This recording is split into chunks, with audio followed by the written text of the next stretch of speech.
사랑하는 성도 여러분, 평안하셨습니까? 3월 28일 월요일 아침입니다. 함께 찬송가 165장 주님께 영광 찬양하심으로 오늘의 말씀 시작하겠습니다.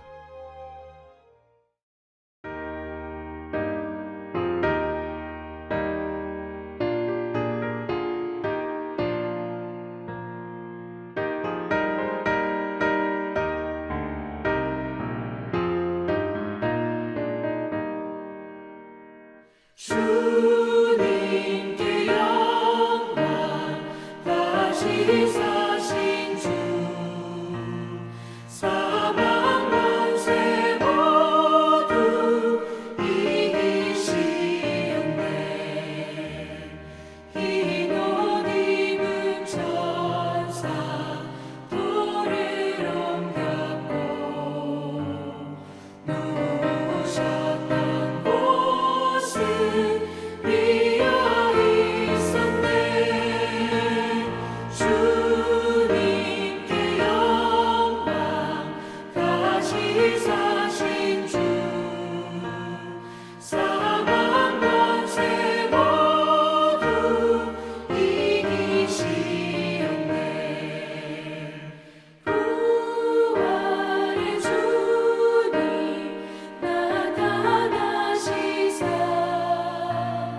두려움과 의심 물리치셨네. 주의 교회 기뻐 찬송하여라. 다시 사신 주님 죽음 이겼네. 주님께 영광 다시 사신 주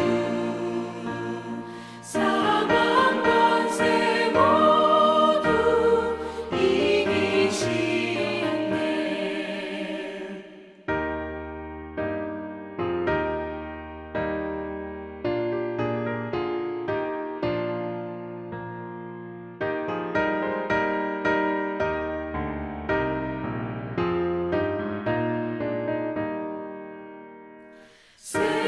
생명의 임금 영광의 주님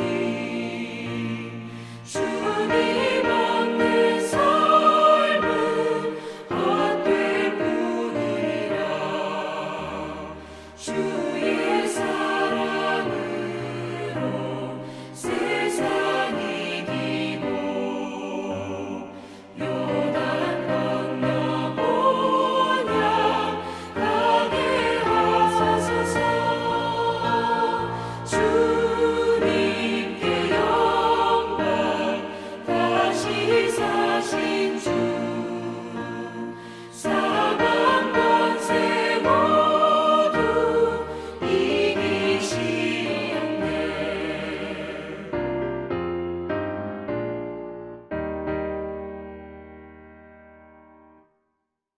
아멘. 오늘 함께 나눌 말씀은 누가복음 24장 1절에서 12절입니다. 안식 후 첫날 새벽에 이 여자들이 그 준비한 향품을 가지고 무덤에 가서 돌이 무덤에서 굴러 옮겨진 것을 보고 들어가니 주 예수의 시체가 보이지 아니하더라. 이로 인하여 근심할 때에 문득 찬란한 옷을 입은 두 사람이 곁에 섰는지라. 여자들이 두려워 얼굴을 땅에 대니 두 사람이 이르되 어찌하여 살아있는 자를 죽은 자 가운데서 찾느냐. 여기 계시지 않고 살아나셨느니라. 갈릴리에 계실 때에 너희에게 어떻게 말씀하셨는지를 기억하라. 이르시기를 인자가 죄인의 손에 넘겨져 십자가에 못 박히고 제3일에 다시 살아나야 하리라 하셨느니라 한데 그들이 예수의 말씀을 기억하고 무덤에서 돌아가 이 모든 것을 11사도와 다른 모든 이에게 알리니 이 여자들은 막달라 마리아와 요한나와 야고보의 모친 마리아라. 또 그들과 함께 한 다른 여자들도 이것을 사도들에게 알리니라. 사도들은 그들의 말이 허탄한 듯이 들려 믿지 아니하나 베드로는 일어나 무덤에 달려가서 구부려 들여다보니 세마포만 보이는지라. 그 된 일을 놀랍게 여기며 집으로 돌아가니라. 아멘. 우리 시대의 최고의 영성신학자이자 목회자로 알려진 유진 피터스는 그의 책 부활이라는 책에서 오늘날 많은 성도들은 내 스스로 하라, 내 힘으로 하라고 외치는 북미주 문화에 너무 깊이 젖어서 기독교의 핵심 사건인 부활에 관하여 관심을 덜 갖고 있다고 진단했습니다. 그러면서 그는 구체적으로 두 가지의 이유를 들었는데요. 하나는 부활 자체가 인간이 통제하거나 개선해 볼 수 있는 여지가 없기 때문이고, 둘째는 부활절은 크리스마스를 상업화한 것과는 대조적으로 돈벌이의 기회, 상품을 팔기 위한 시도가 계속 실패하면서 좀처럼 사람들의 관심과 흥미를 끌지 못했기 때문이라 했습니다. 성도 여러분, 어떻게 생각하십니까? 부활을 두고서 오늘날 어떤 이들은 그것은 아주 허무맹랑한 일이라고 무시되기도 하고, 부활을 단지 기독교에서나 볼 수 있는 하나의 신비적인 이야기로 여기는 분들도 있겠지만, 예수님을 따르는 제자들에게는 부활이야말로 그들의 모든 예상을 뒤엎는 사건이자 그들의 남은 인생을 송두리째 변화시킨 사건이 되었습니다. 부활은 곧 예수님께서 십자가에서 이루신 모든 대속과 화목의 사역이 하나님께 온전히 받아들여졌다는 것을 확증해 주는 사건이죠. 그래서 교회는 십자가를 강조하는 만큼 부활 또한 동일한 비중으로 강조하여야 합니다. 사도 바울도 고린도 교회에 죽은 자 가운데 부활이 없다는 사람들이 있다는 소식을 듣고 고린도전서 15장 전체를 통해 가르쳤습니다. 만약 죽은 자의 부활이 없다면 그리스도께서 다시 사신 것도 있을 수 없다. 그러면 우리가 전파하는 것도 헛것이요 너희의 믿음도 헛것이고 모두 우리는 거짓 증거자로 남게 될 것이다. 그리고 여전히 죄의 문제가 해결되지 않은 것이기 때문에 결국 절망적인 죽음만 남게 된다고 했습니다. 그만큼 부활이 얼마나 중요한 사건인지 우리는 기억하고 오늘날 부활의 기사를 묵상하면서 주님의 부활이 우리에게 주시는 교훈이 무엇인지 생각해야겠습니다. 특별히 오늘 본문의 말씀을 보시면요, 우리는 예수님께서 십자가에서 확실히 죽으신 것처럼 확실하게 다시 살아나셨다는 분명한 증거를 발견합니다. 따라서 성도 여러분, 무엇보다 이 말씀을 묵상할 때 부활에 대한 우리의 믿음을 더욱 견고히 할 수 있기를 바랍니다. 그럴 때에 우리의 믿음은 이 세상에서 만나는 여러 가지 시험과 유혹에서 타협하지 않을 힘을 얻게 됩니다. 아무리 사람들이 무엇이라 해도 주님의 복음을 증거하게 되고 그렇게 살아갈 힘과 용기를 누릴 수 있습니다. 이러한 부활의 말씀을 통해서 우리는 이 아침에 두 가지의 교훈을 함께 생각하였으면 합니다. 첫째로 성도 여러분, 부활은 주님의 말씀의 경이적인 성취이자 주님의 신성을 보여주는 사실임을 믿어야겠습니다. 안식 후 첫날에 몇몇 여자들은 안식일에 할 수 없었던 일, 즉 주님의 시신에 향유를 바르기 위해서 주님의 무덤에 찾아갔습니다. 그런데 그 무덤은 비어 있었고 예수님의 시신을 발견할 수 없었습니다. 그때에 근심하던 여인들 앞에 나타난 두 천사가 예수님의 부활 소식을 전해 주었습니다. 5절의 말씀인데요.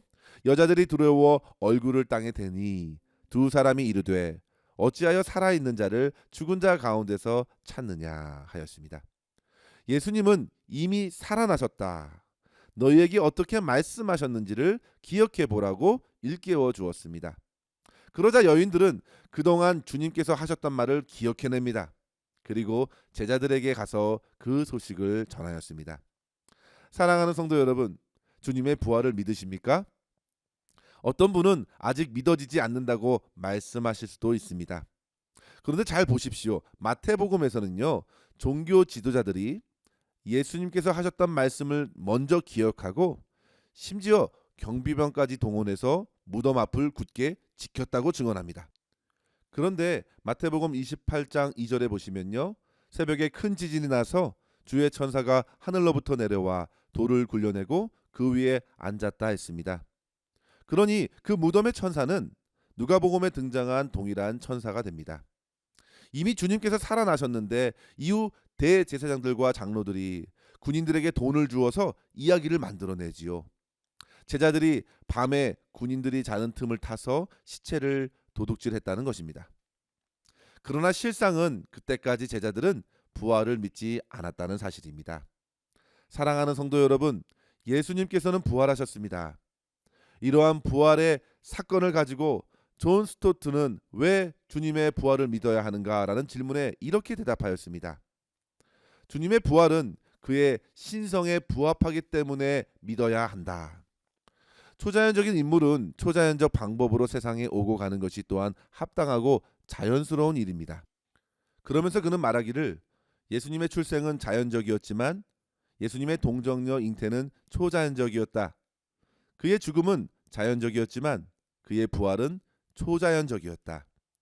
기적적 잉태와 부활은 그의 신성을 증명하는 것이 아니라 그의 신성에 부합되는 것이다. 성도 여러분, 그렇기 때문에 우리 주님께서는요, 자기의 십자가 순환을 예고하실 때마다 항상 사흘 만에 부활하실 것도 말씀하신 것입니다. 이 사실을 기억하고 여인들은 비로소 주님의 부활을 믿게 되었습니다.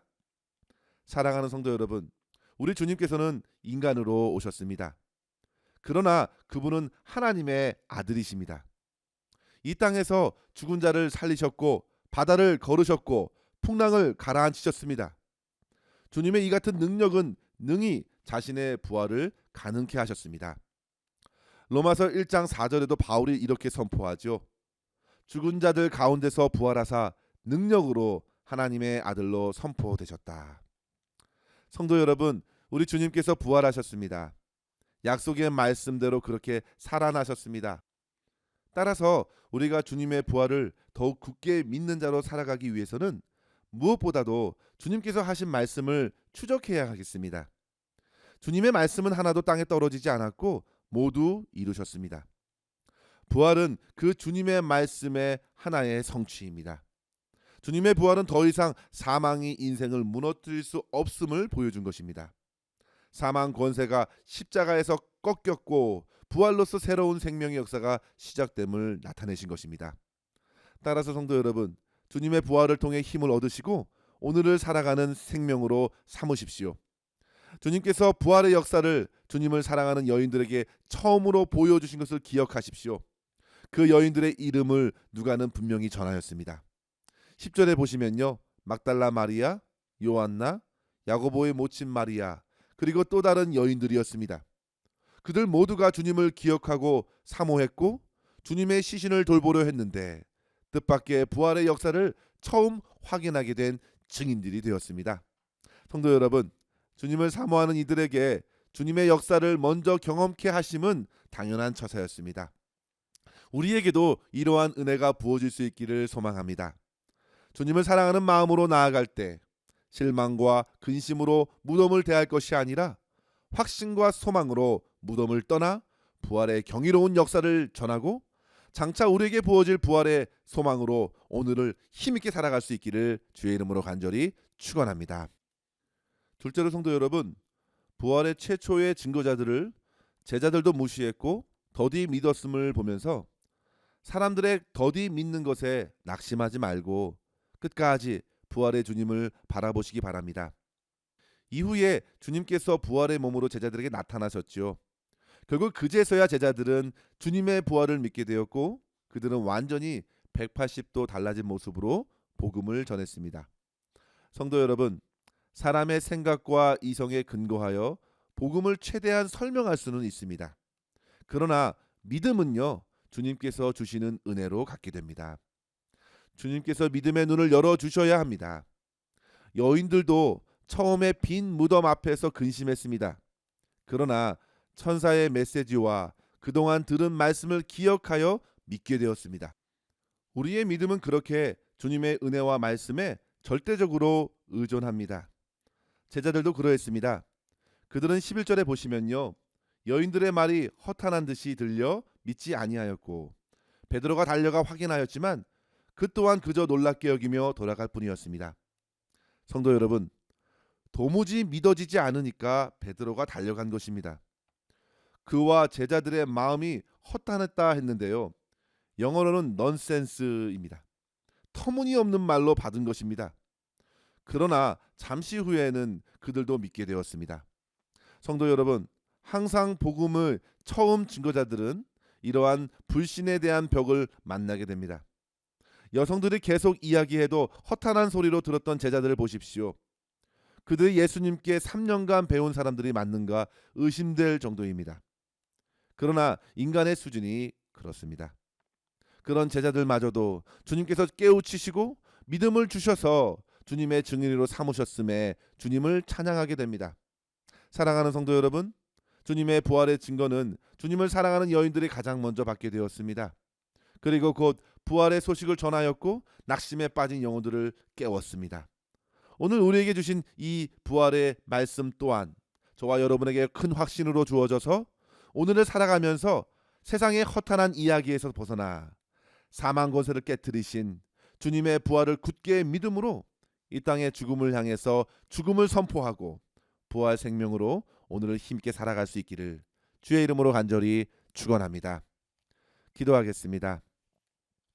하나님 아버지, 감사합니다.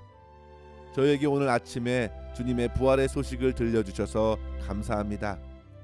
죄와 사망의 권세를 십자가에서 깨뜨리시고 부활하심으로 영원한 생명을 바라보게 하신 주님을 찬양합니다. 오늘도 세상의 여러 가지 의심과 불신을 일으키는 소리를 뒤로하고 주님의 말씀에 우리의 귀를 기울이고 소망과 생명 되시는 주님을 더욱 분명히 바라볼 수 있도록 우리의 심령을 새롭게 하여 주시옵소서.